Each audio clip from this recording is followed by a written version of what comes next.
Hassan aka Moses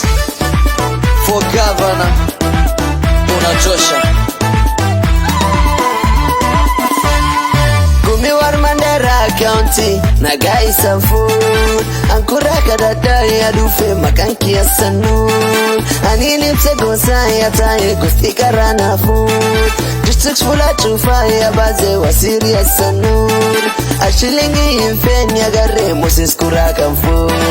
Namjaba fula chuf kataru didati laki mno Ashilingi infeni ya gare Moses kuraka mfu Namjaba fula chuf kataru didati laki mno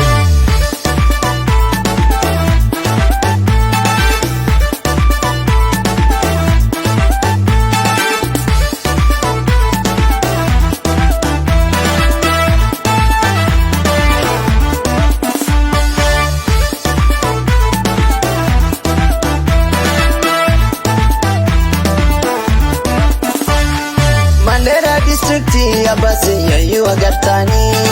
Takaba districti kadade dakika pasani Muchango lafjirtu fia dufe jabena njarani Gurba laftenol kasi agare kan Moses jedani Iesa fieti kargare karoma mbegani Jabena nambira durile fulira begani Iesa fieti kargare karoma mbegani Jabena nambira durile fulira begani Gumiwar Mandera County Nagai some food Ankura kadada ya dufe makanki ya sanu Anini msego saya taye kustika rana food Districts fula chufa ya baze wa serious sanu Ashilingi infeni ya gare Moses kuraka mfu Namjaba fula chuf kataru didati laki mno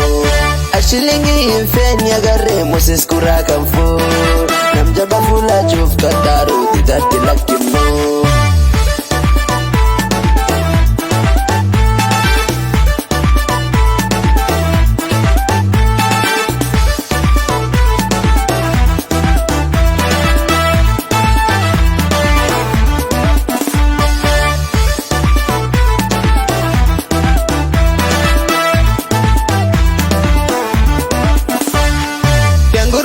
Sinutane wakti di bafdibu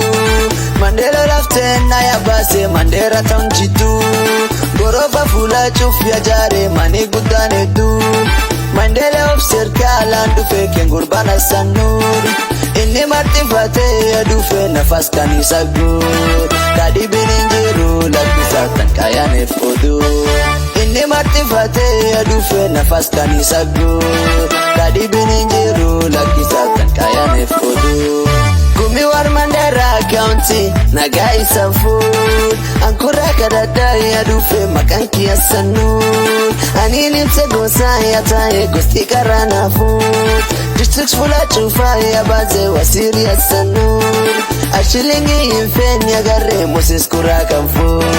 Namjaba fula chuf kataru didati laki mno Ashilingi infeni ya gare Moses kuraka mfu Namjaba fula chuf kataru didati laki mno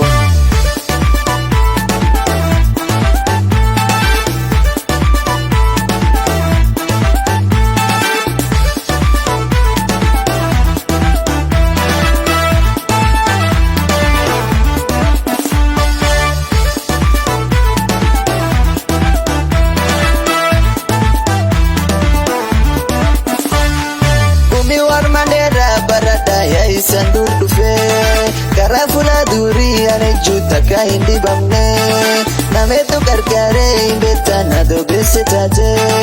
Fulata ninguta waziri ngurbaya ufbase Kana farisa njuf barada ya yu fula buwe Kunjabana mfina jarada musisi ya dufe Kana farisa njuf barada ya yu fula buwe Kunjabana mfina jarada musisi ya dufe Gumiwar Mandera County Nagai some food Ankura kadada ya dufe makanki ya sanu Anini msego saya taye kustika rana food Districts fula chufa ya baze wa serious sanu Ashilingi infeni ya gare Moses kuraka mfu nam jaba fuulachuuf kakaaru dudatti lakkifnu. Ashilingi hin feene agarree Moses kuraa kan foo nam jaba fuulachuuf kakaaru dudatti lakkifnu.